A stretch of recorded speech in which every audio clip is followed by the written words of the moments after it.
Hi friends, welcome to KBC சமையல். இன்றைக்கி நம்ம ரொம்ப சூப்பரான கிறிஸ்பியான வாழைக்காய் வச்சு 10 நிமிஷத்தில் ஒரு சூப்பரான சைடிஷ் செய்ய போகிறோம்.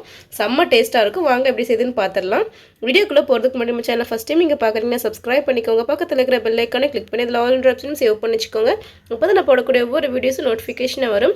சப்ஸ்கிரைப் பண்ண பார்க்குற புது வியூவர்ஸும் மறக்காமல் சப்ஸ்கிரைப் பண்ணி சப்போர்ட் பண்ணுங்கள். வாங்க வீடியோக்குள்ளே போகலாம். இப்போ வாழைக்காய் ஃப்ரை செய்யறதுக்கு நான் வந்து 3 வாழைக்காய் வந்து எடுத்து வந்து வச்சுருக்கிறேன். இப்போ இதில் தோலெல்லாம் எடுத்துருவோம். இப்போ நான் எல்லா வாழைக்காயும் இந்த மாதிரி நல்லா கட் பண்ணி வச்சுருக்கிறேன். பாருங்கள், இந்த அளவுக்கு நம்ம பஜ்ஜிலாம் போகிறதுக்கு நீளமாக கட் பண்ணணும், அந்த மாதிரி கட் பண்ணியிருக்கிறேன். ஆனால் ரொம்ப வந்து மெல்லிசாக இல்லாமல் கொஞ்சம் வந்து கனமாக தான் வந்து கட் பண்ணியிருக்கிறேன். இந்த மாதிரி கட் பண்ணிக்கலாம். நீங்கள் வந்து பிடிச்ச சைஸில் பிடிச்ச ஷேப்பில் எந்த மாதிரிலாம் கட் பண்ணிக்கலாம். ரவுண்டாக கட் பண்ணிக்கலாம், எப்படினாலும் கட் பண்ணிக்கலாம். நான் வந்து இந்த மாதிரி வந்து கட் பண்ணிக்கிறேன். கருத்துரம் இருக்கிறதுக்காக தண்ணியில் வந்து போட்டு வச்சுருக்கிறேன். அது உரமாக அப்படி இருக்கட்டும். இப்போ மசாலா வந்து ரெடி பண்ணிக்கலாம். இப்போ ஒரு அகலமான மிக்சிங் பவுலில் 1/4 ஸ்பூன் மஞ்சள் தூள், 1/4 ஸ்பூன் சீரகத்தூள், 1/4 ஸ்பூன் மிளகுத்தூள், 1/2 ஸ்பூன் மல்லித்தூள், 3/4 ஸ்பூன் வத்தல் தூள், நீங்கள் உங்கள் காரத்துக்கு தகுந்த மாதிரி சேர்த்துக்கோங்க.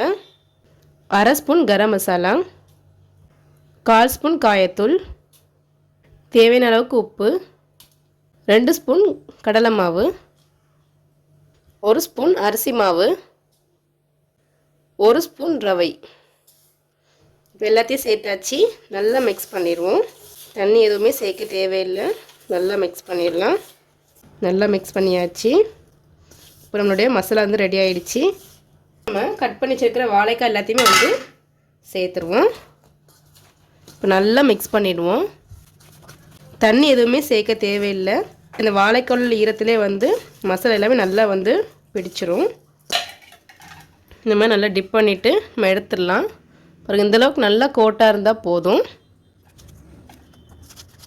நம்ம இந்த வாழைக்காயில் வந்துட்டு அரிசி மாவு ரவை எல்லாமே சேர்த்துருக்கறனால நல்லா வந்து கிறிஸ்பியாக இருந்திருக்கும். இதே போல் நம்ம எல்லா வாழைக்காலையுமே மிக்ஸ் பண்ணி எடுத்துக்கலாம். பாருங்கள், நம்ம எல்லாத்தையுமே இந்தளவுக்கு மசாலாவில் டிப் பண்ணி எடுத்துட்டோம். எண்ணெய் தண்ணி எதுவுமே சேர்க்கவே இல்லை. இந்தளவுக்கு நல்லா வந்து டிப் பண்ணியாச்சு. இப்போ இது வந்து இருக்கட்டும், நம்ம பொரிக்க ஆரம்பிச்சிடலாம். இப்போ நான் தோசைக்கல்லில் எண்ணெய் வந்து சேர்த்துருக்குறேன். இப்போ நம்ம இன்றைக்கி தோசைக்கல்லை வச்சு ஷாலோ ஃப்ரை தான் பண்ண போகிறோம்.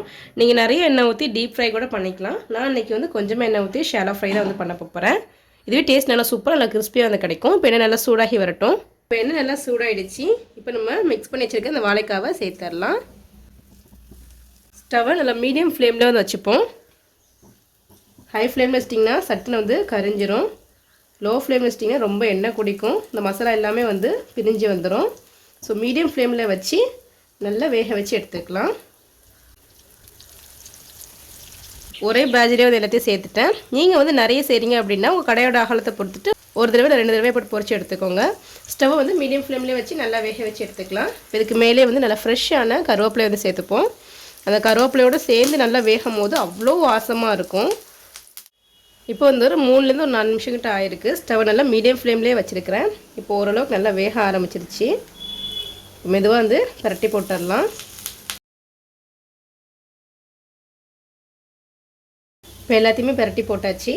இப்போ பின் சைடையும் மீடியம் ஃப்ளேமில் வச்சு நல்லா கிறிஸ்பியாக வேக வச்சு எடுத்துக்கலாம். இப்போ 2 சைடும் நல்லா கிறிஸ்பியாக நல்லா சூப்பராக வந்து வெந்துட்டு இப்போ ஸ்டவ் ஆஃப் பண்ணி எடுத்து வச்சிடலாம். என்னுடைய ரொம்ப சூப்பரான கிறிஸ்பியான வாழைக்காய் ஃப்ரை ரெடி ஆகிடுச்சு. செம்ம டேஸ்ட்டாக இருக்கும். இந்த வாழைக்காய் ஃப்ரை ரச சாதம், சாம்பார் சாதம், தயிர் சாதம் எல்லா வெரைட்டிஸுக்கும் அவ்வளோ சூப்பராக அல்டிமேட் காம்பினேஷனாக வந்துருக்கும். நீங்கள் வீட்டு ட்ரை பண்ணி பாருங்கள். இந்த வீடியோ பிடிச்சிருக்குன்னு நினைக்கிறேன். பிடிச்சிருந்தா லைக் பண்ணிக்கோங்க. உங்கள் ஃப்ரெண்ட்ஸ் அண்ட் ஃபேமிலிஸ்க்கும் ஷேர் பண்ணுங்கள். இது போல் நிறைய வீடியோஸ் பார்க்கலாம். மறக்காம சேனலுக்கு சப்ஸ்கிரைப் பண்ணிக்கோங்க.